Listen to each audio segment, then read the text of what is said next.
I've heard that you only received your middle school diploma. My dad would hire someone like you, but why am I employed at a modest publishing house? The new president summoned me in and asked me a lot of questions about my schooling. After the death of the previous president, Mr. Morgan, this new guy flatly denied my presence in the company. In contrast to the late Mr. Morgan, who had established a work atmosphere that even someone like me, lacking any formal education or physical strength, could manage, you and other incompetents are fired. You freeloader, get out of here. Even though it was the only job I'd been able to get, I was coerced and humiliated into leaving. He was unaware that this modest business would soon face a problem as a result of his heedless choice. Kevin Johnson is my name. I had a weak constitution from birth and was frequently ill. After I started elementary school, it grew worse, and I spent a lot of time in and out of the hospital.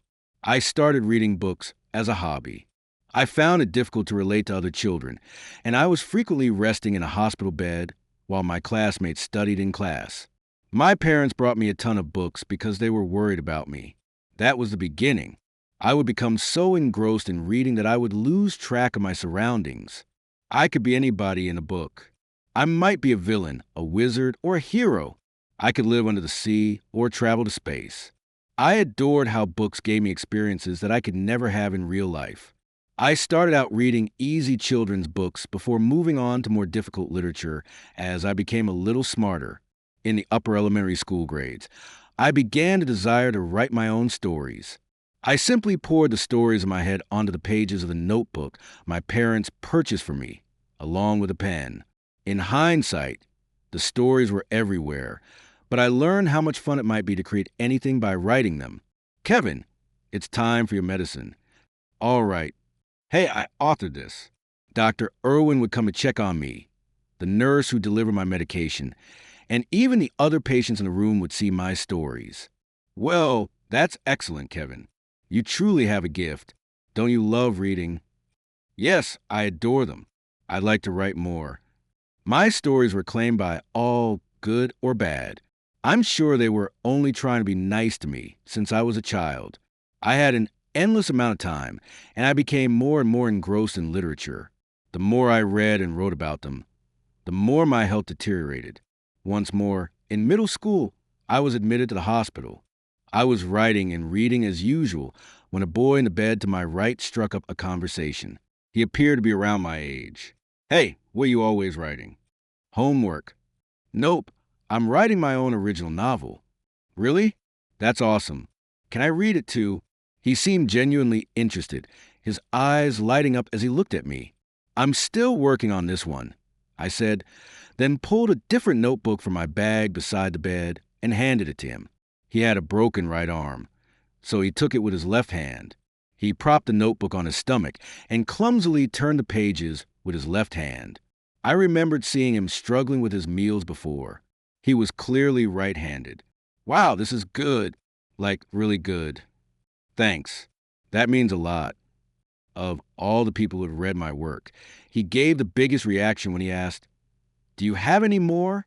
I pulled out several more notebooks from the same bag and handed them over. Each time he finished one, he praised it with exaggerated excitement. Hey, don't you have any illustrations?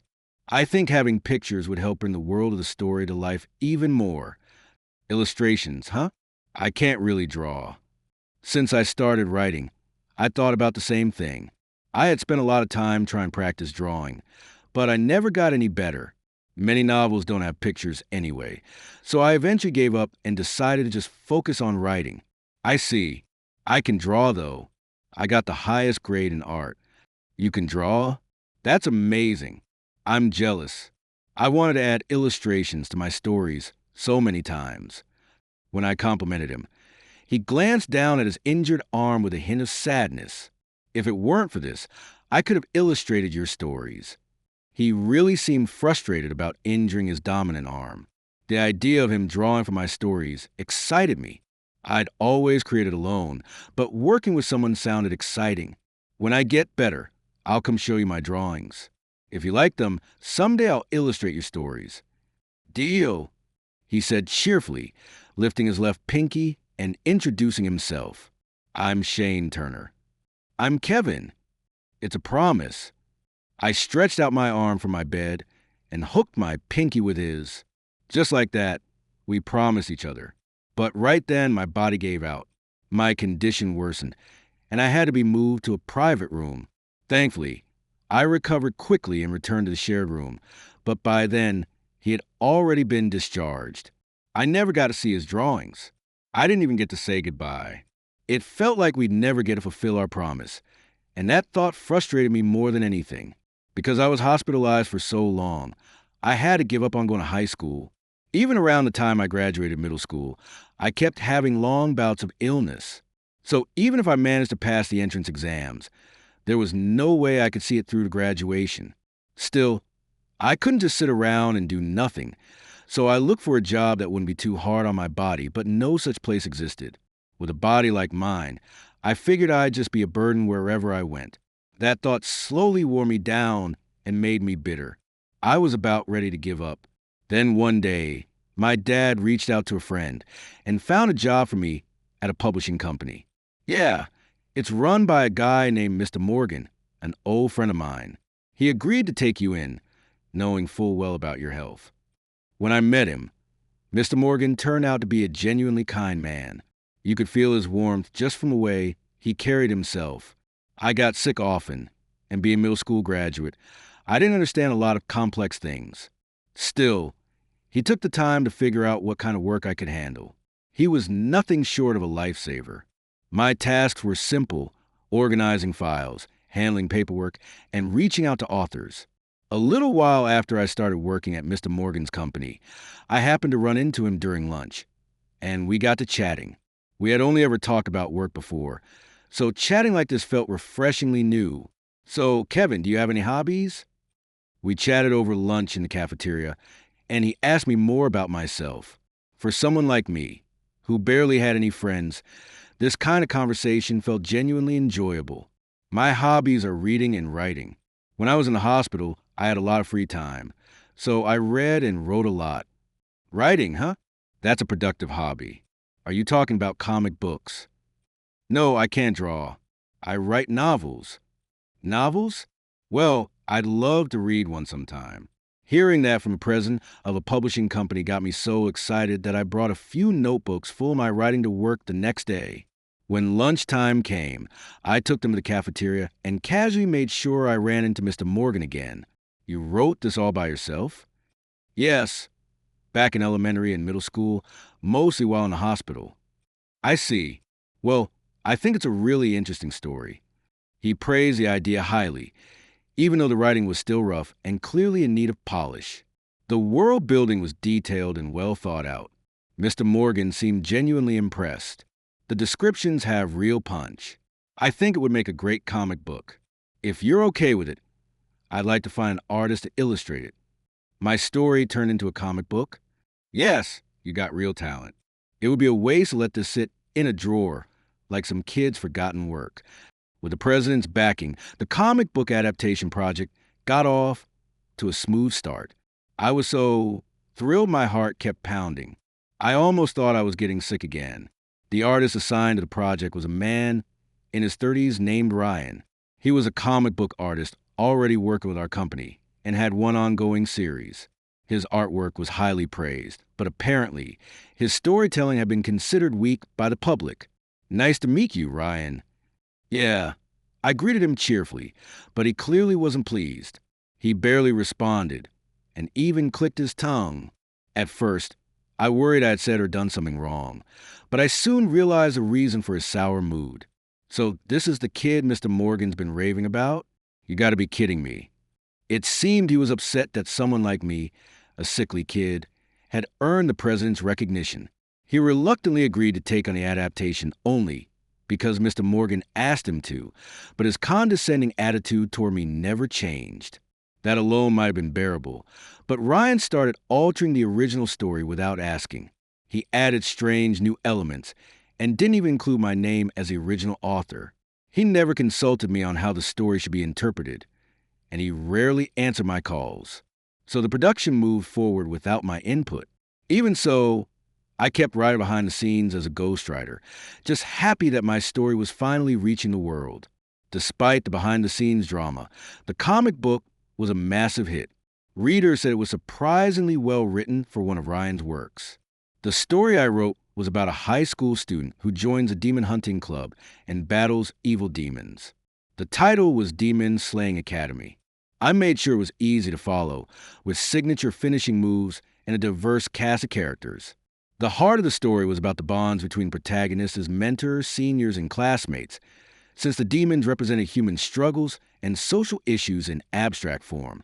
It resonated with readers of all ages. The series sold like crazy, eventually surpassing 10 million copies.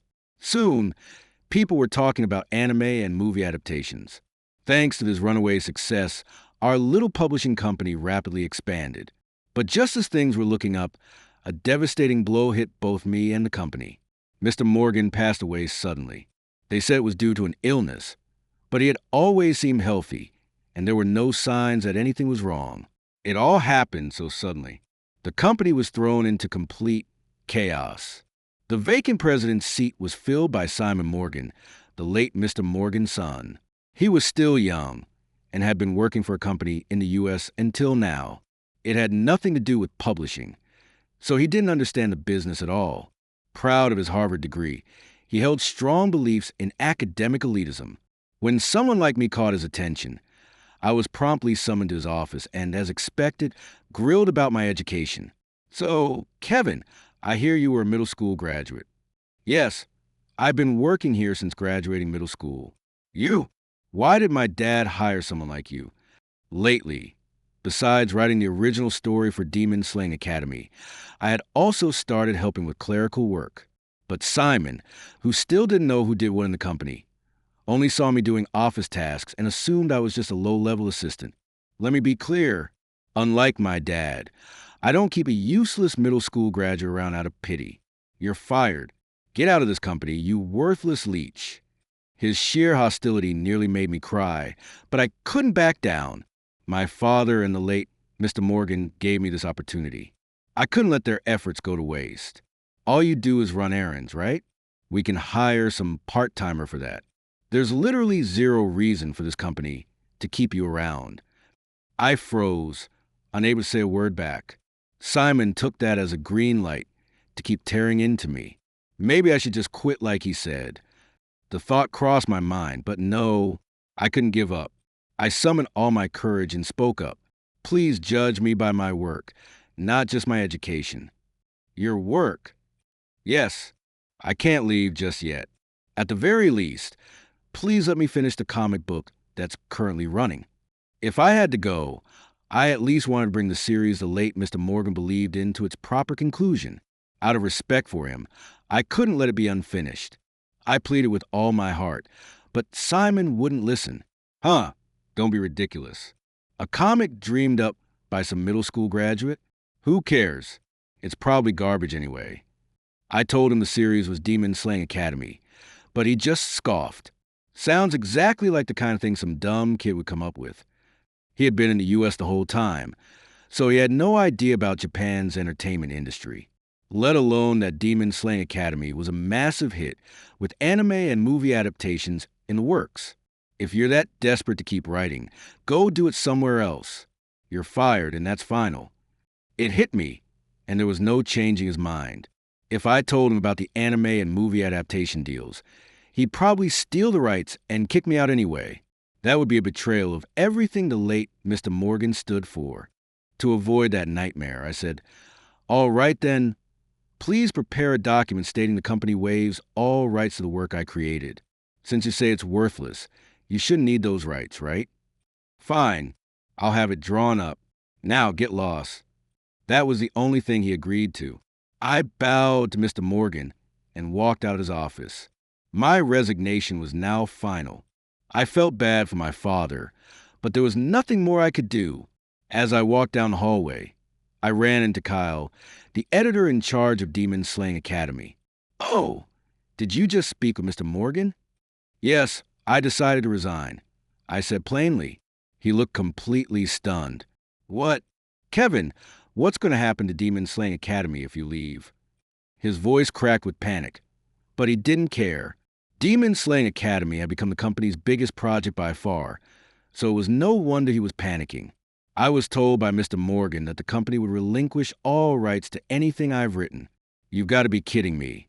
When I told him I'd been called a useless middle school graduate and was told to take my writing elsewhere, he sympathized. That's unfortunate, but I guess it can't be helped. It seemed he too had his own frustrations with the way Mr. Morgan was running things. Come to think of it, I'd never heard of a publishing president who didn't understand the state of Japan's entertainment industry. So, you're going to keep the series going somewhere else? Yes, I don't want it to end unfinished. So that's the plan. In that case, I know a great publisher. Let me introduce you. He recommended a major publisher that everyone would recognize. Apparently, a friend of his worked there, and he was willing to reach out on my behalf. But would a company that big really take me in? Don't worry. You got the best calling card. The rights to Demon Slaying Academy, and the title of original creator. It felt strange to say it myself, but yes, those would be powerful assets when moving to a competitor. I'm basically the series' biggest fan. I'm really looking forward to seeing it continue. I promised I'd finish it properly. After all the yelling and insults I had just endured from Simon, Kyle's kind words were almost too warm to handle. Tearing up, I bowed and thanked him deeply. The publisher Kyle introduced me to turn out to be every bit as huge as I had imagined, not just in reputation, but in the size of the company itself. The building alone was intimidating. As I stared up at its towering structure, my stomach started to twist. Though I didn't get sick as often as when I was younger, moments like this still brought on discomfort. Excuse me, are you okay? You're looking really pale. Someone suddenly spoke to me. It was a guy around my age. I smiled and told him I was fine, and he suddenly looked shocked. I was wondering what was going on when he burst into a big grin and shouted, "Wait, Kevin, it's really you, isn't it?" "Yeah, that's me." He clearly knew who I was, so I dug through my memory as I looked at his face. It all came back to me. Shane, that's right. It was Shane, the boy I met in the hospital all those years ago. We'd been abruptly separated when my condition worsened, and I never got to say goodbye. To run into him here, of all places, was surreal. "Shane, what are you doing here?" "I had some business at this publisher." "What about you?" "I'm here for a meeting too." What a crazy coincidence. It turned out he also had business with someone in the comic books department. The coincidence was almost eerie. We held hands and laughed, overjoyed at the reunion. We parted briefly at the front desk, and I gave my name and appointment. A few minutes later, the person Kyle had contacted came to greet me. His name was Jacob. "Welcome, Kevin. Kyle told me what happened. It sounds like you've been through a lot. It's my fault for being a useless middle school graduate, I guess." "Ah, come on now. Let's not just stand here. This way, please." We took the elevator up and were led into a meeting room. Inside, a man was already waiting. "Hello, I'm Adrian, the editor-in-chief." "Hi, I'm Kevin." It seemed Jacob had already spoken to him, and we jumped straight into discussions about relaunching Demon Slaying Academy. I have to say, I'm really surprised. I never imagined the original creator of Demon Slaying Academy would choose our company. Thank you for having me. If not for this chance, that hit series might have fallen apart. What began as small talk soon turned into an in-depth planning session. All the complicated legal matters would be handled by the company, so I was free to focus on writing. We worked out the relaunch schedule and other key steps. It was a productive and hopeful meeting until a knock interrupted us. "Excuse me," I was told to join this meeting. It was Shane who stepped into the room. We both looked at each other in total confusion until Jacob explained. "Oh, you two know each other." "Actually, we held a selection process for a new artist for Demon Slaying Academy, and everyone agreed that Shane was the best choice. His artwork was known for its delicate details and intense energy, making him a perfect match for the story's bold moves and colorful cast." "Wait, hold on. So Kevin is the original author of Demon Slaying Academy?" "Yeah. My name never showed up anywhere, so no one really knew. The previous artist, Ryan, had refused to credit me, even when the late Mr. Morgan requested it. I had given up on it, thinking, as long as my rights were protected, The credit didn't matter. Are you really saying I can draw this? I get to illustrate your story, Kevin. Shane's voice was full of emotion, like he might cry at any second. Seeing him, that happy nearly brought tears to my own eyes. When Jacob and Adrian nodded and said, "We're counting on you," Shane bowed deeply in gratitude. Not long after, he showed me the rough drafts based on my script. Come to think of it, this is the first time I've ever seen his artwork. Back then, we never got the chance. These are just rough sketches, but this is a general idea. Whoa! The detail is insane, and you're going to polish even more? The line work was delicate. The page layouts were dynamic and powerful, and the panel flow was natural and cinematic. Every part of it looked like the work of a top-tier comic book artist. Shane insisted it was just a draft, but even at this stage, it already surpassed Ryan's work. His art style fit Demon Slaying Academy perfectly. It's incredible, and it's exactly how I imagined it. I said it without exaggeration, and Shane beamed with joy. I couldn't help but jump with excitement like a little kid. We did it, Kevin. We finally kept our promise. That promise we made that day in the hospital. The vow that Shane would illustrate my story had finally been fulfilled. Yeah, Shane. We shook hands again, laughing together. His face still had that same innocent smile I remember from childhood. A while later, Demon Slaying Academy launched its new serialization. Then one day, my phone rang. "Ryan?" "Hello." "Hey, you." I almost dropped my phone, startled by the sudden shouting. "Why are you yelling like that out of nowhere?" "Don't why me. You just up and quit the company." So that's what this was about. It's been over a month since I left. Why is it getting worked up now?" "Well, I was fired by Mr. Morgan, so I didn't have much of a choice." "Don't give me that crap. And now my series is canceled. Nobody's going to read your story without me drawing it. Give me back the rights. Demon Slaying Academy is mine." I couldn't believe what I was hearing.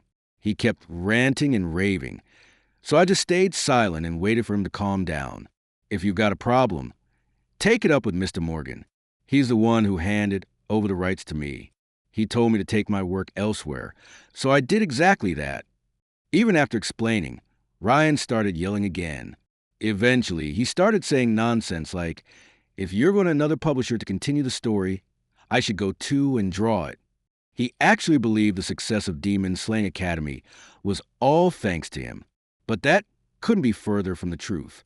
Sure, it was a huge hit, but many of the complaints from readers were about things that weren't in the original. All of those were changes Ryan added on his own. "You always looked down on me, didn't you? If that's the case, then why bother clinging to my story? Just find a new writer or create your own from scratch. You're the brilliant artist who made Demon Slaying Academy a hit, right?" Ryan kept rambling on and on. After that, fed up, I just pretended to listen, waiting for the right moment to say what I needed to say.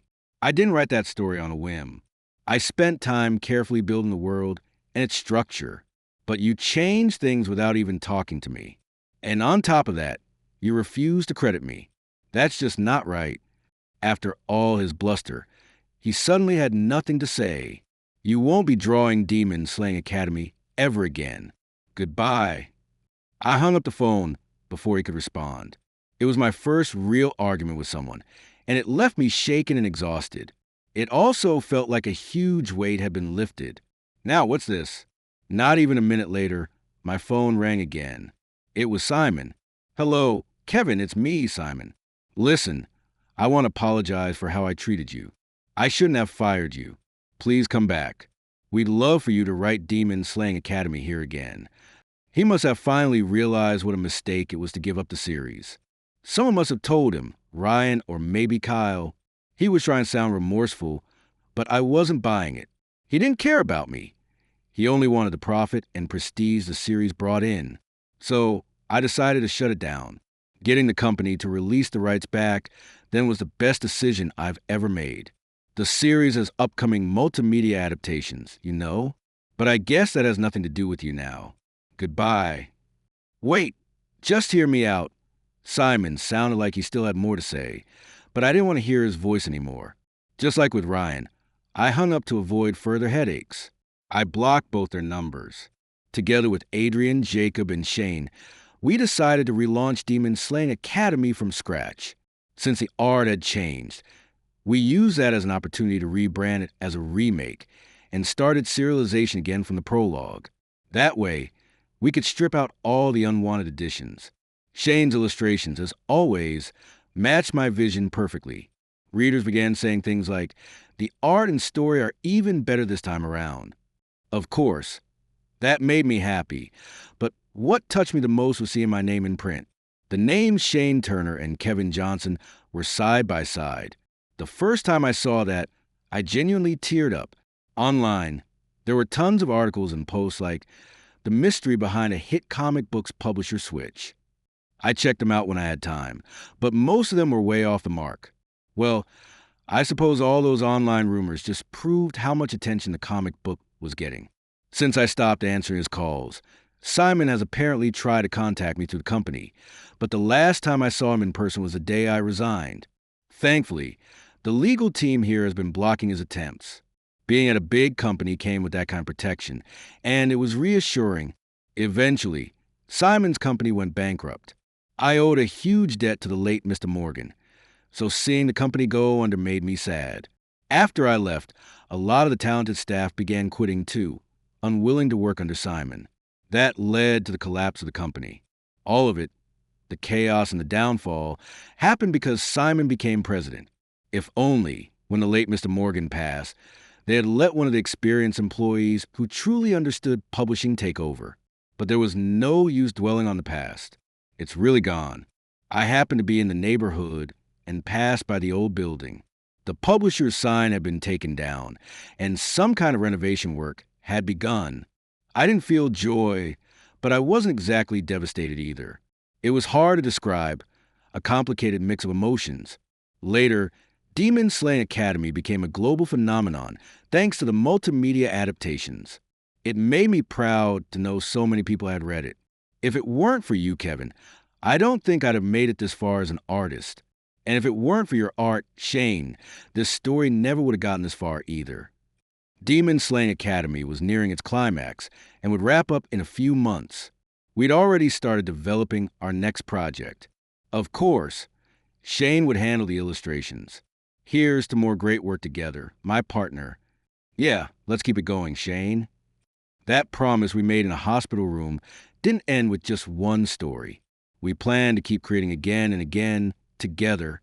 After Demon Slaying Academy ended, we went on to release several more hit titles. People started calling us a legendary duo. I get inspired just by looking at Shane's drawings, and he brings my stories to life exactly as I imagine them. Maybe that's what makes a true creative. I guess the reason we complement each other so well is because our visions are perfectly aligned. We bounce ideas back and forth, discussing this and that until we create something truly amazing together. That's what collaboration really is. One day, we received a fan letter from a child. He said he was often hospitalized due to poor health, but ever since he got into Demon Slaying Academy, every day feels fun. It reminded me of my younger self, sick, stuck in a hospital, and clinging to stories for hope. Writing and reading were my way of holding on. I never want to forget how I felt back then. I want to keep creating stories. I want to bring hope to people. With that in mind, I pick up my pen again today.